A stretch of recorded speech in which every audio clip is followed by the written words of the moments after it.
have 7 tips for you on how to get kids to start journaling and writing when they don't necessarily want to. My first tip is don't put any pressure or expectations on your child. If they feel like they're being forced to, if this is homework, if this is a chore, like they're going to push back and not want to do it even more. I never force my son, like if it's time to journal and he doesn't want to, I simply just say, okay, let's come back to it later, or, it's fine. If he doesn't want to do it then and there, we always find an opportunity to do it later.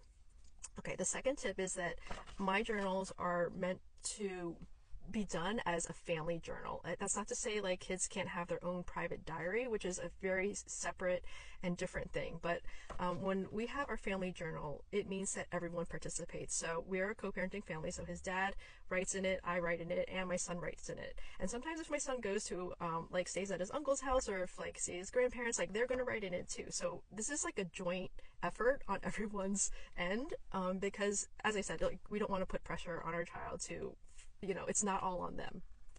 So with the family journal, it's just it feels more like a fun group project instead of it's being solely on the child's responsibility, which I think makes it not fun. So this is our family journal, and what it looks like when we family journal is this is my son's dad's handwriting. My son wrote a sentence, and I wrote notes as well, my son's, and this is my handwriting. My son has been watching his dad and I write in our family journal since he was 3.5, and he couldn't even write then. So I think just the act of watching you, seeing you, taking it in, I think it's helped my son be more inclined to do it because he is actively seeing us do it. So I think just if you're starting from scratch and your kid doesn't want to write, I think just starting and you doing the writing is fine. And I think they will eventually want to participate because they see both you and whoever else write in it, which I think will make them more inclined to do it as well. Okay, the third tip is meet kids where they're at.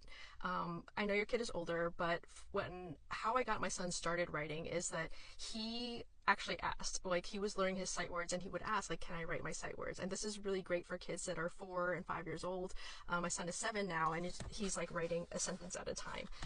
So whether your kid is at sight word level writing or full sentences, you can just meet them where they're at and let them do what they feel comfortable with. You can take turns, and that's a good way of, kind of meeting them halfway and with their abilities and their motivation. This leads into the fourth tip of give kids choices.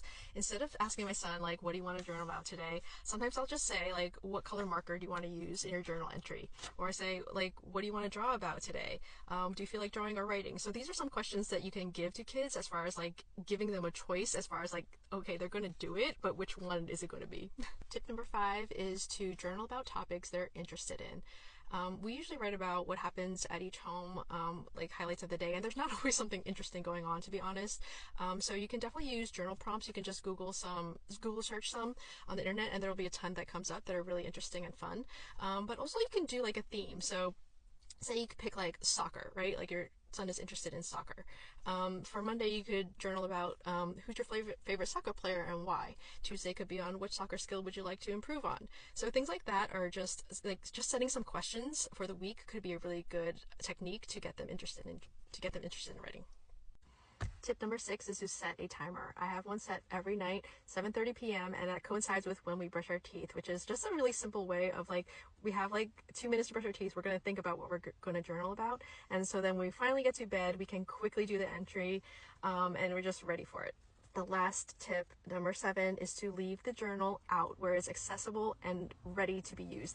I learned this tip from my son's dad, and I'm oh, you are so smart, because I've never done this before, but he was he opens up the journal to the page that we are at. He puts it on the table, so it's just there. Seeing it and knowing it's there, my son knows he can draw in it, he can schedules in it.